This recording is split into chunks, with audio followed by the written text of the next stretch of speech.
In this video, I'm going to show you how my daughter who has autism, ASD, went from eating this to eating this.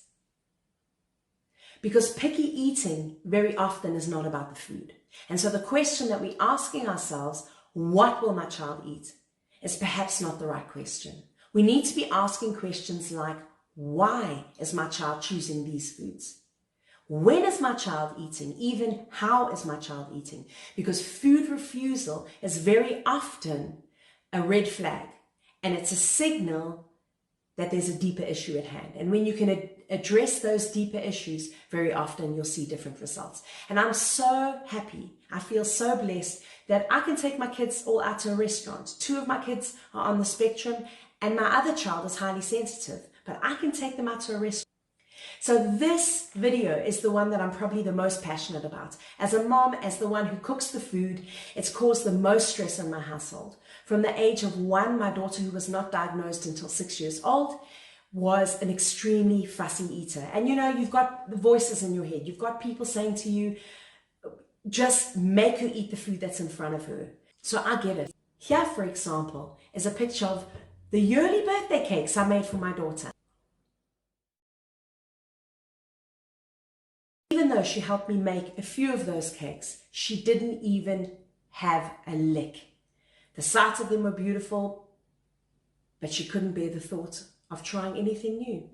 So the struggle is real. But the reality is that research shows that between 70 and 90% of kids on the spectrum are extremely picky eaters. It is one of the signs, one of the symptoms of a child that has ASD, or maybe even just a child that is hypersensitive. So I'd like to highlight some possible problems.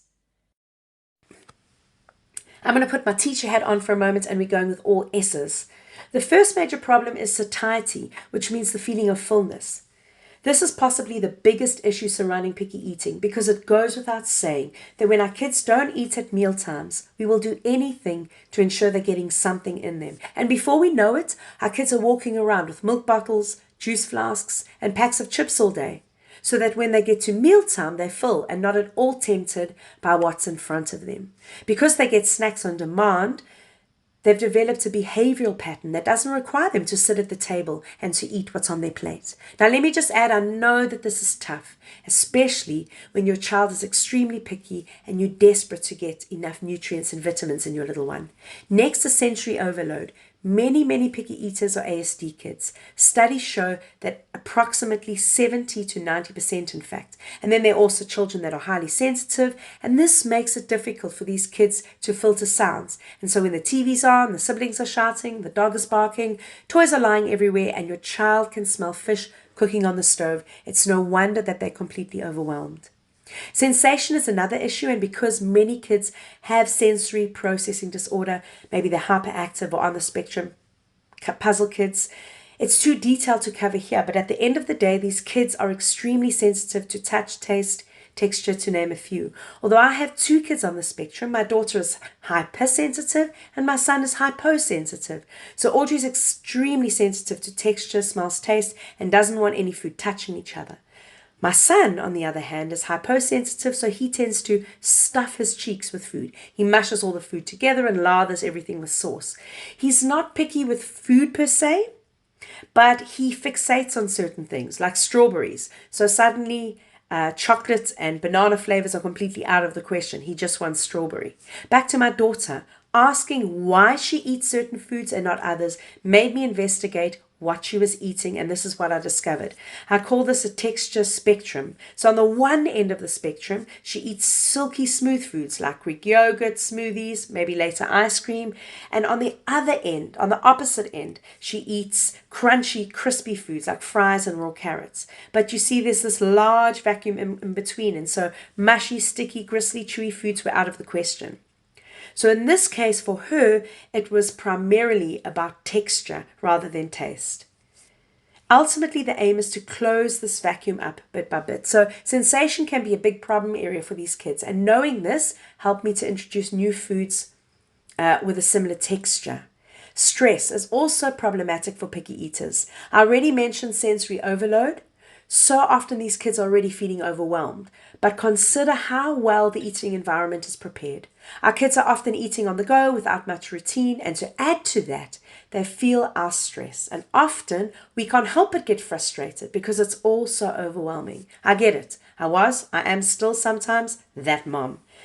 Finally, let's talk about skills. Just as your child needed to develop skills to go from crawling to walking, so they need the skills to go from milk to porridge and then to learn how to chew and move food around with their tongues and to swallow.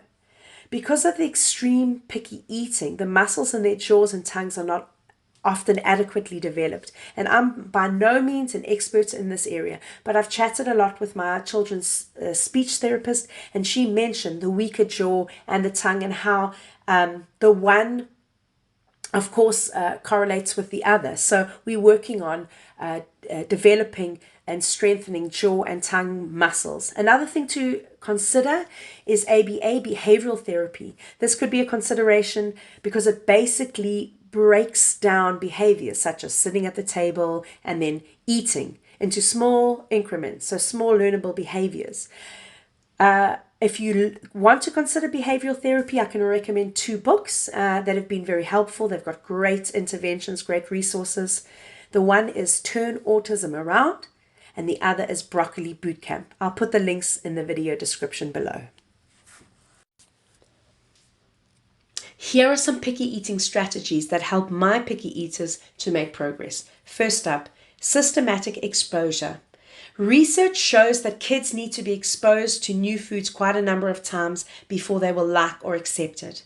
In the case of ASD, it's reported that they need to be given food 10 to 15 times. How often do we give up after 3 tries?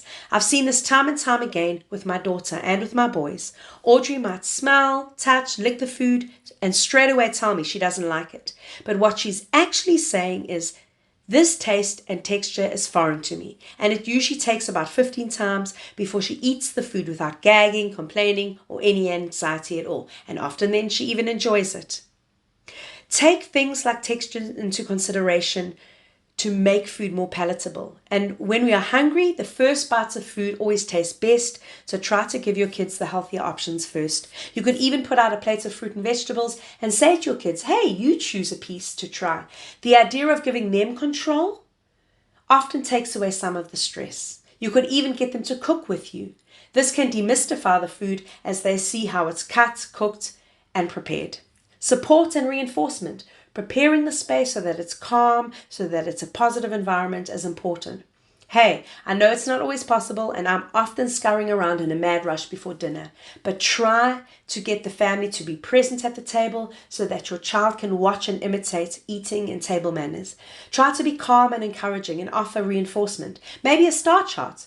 When he or she gets 10 stars, then they get a little reward, or offer an ice cream or pudding once they've eaten enough food. It doesn't have to be everything, but just enough.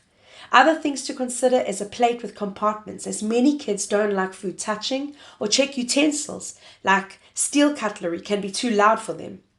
Try to offer reinforcements at the table, because this makes it a positive space instead of the place they have to go to be pressured into eating something they're uncomfortable with. For my daughter as well, she needs specifics. I could add specifics here. So if I say to her, just eat all your yogurt, she'll often become overwhelmed. But when I say, I want you to eat 3 spoons, the minute I make it measurable, she's no longer overwhelmed and she's able to follow.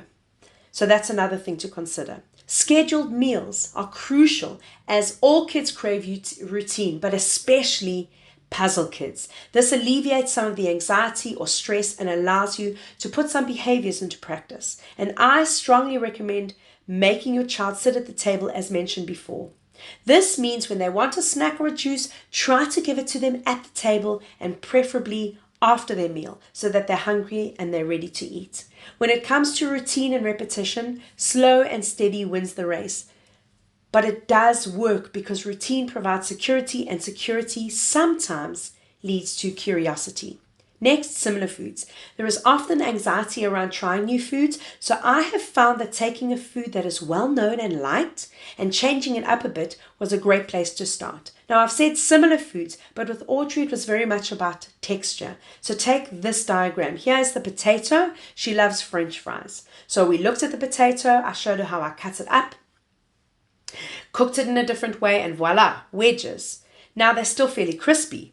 Then I went on to Bratkartoffeln. So these are the round potatoes that are cut very thinly. And then when there was no anxiety with those, I gave her croquettes, which have a crispy skin, more like mash on the inside. Until eventually we got to mashed potato, which she doesn't love because of the texture, but she will eat it. And finally, a new but related food, such as sweet potato, because she's already built up a level of trust for potatoes, so there isn't so much anxiety around that particular food. I did the same with meats, with chicken. She now eats a variety of that, sausage, fish, even with smoothies as well, slowly incorporating different fruits and so that they experience different flavors. Finally, supplementation. Of course, a change in behavior around eating is the ultimate goal. We want our kids to try a variety of foods, but we have to assess what our priorities are. And so for many extremely picky eaters, the goal is for today, just to make sure they get in enough nutrients, vitamins, and minerals. In my next video, I'm going to be sharing some supplementation ideas, as well as some incredible hacks that has really helped our family to eliminate fear around trying new food. So subscribe so you don't miss out. Now, it was when I realized that food wasn't the enemy, that it was actually a red flag pointing to deeper issues, whether it be satiety, environment, sensory overload. And when I was able to deal with those things step by step, I saw eating habits improve. And I know it's tough, but I encourage you to put one foot in front of the other. And just a final note, I don't have any medical qualifications. I'm just a mom and I'm just a teacher that has been in the ring herself with blood, sweat and tears, tried and failed and tried again.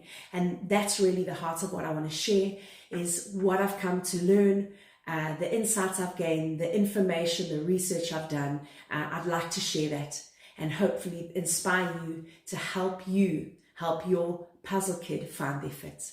Until next time, bye.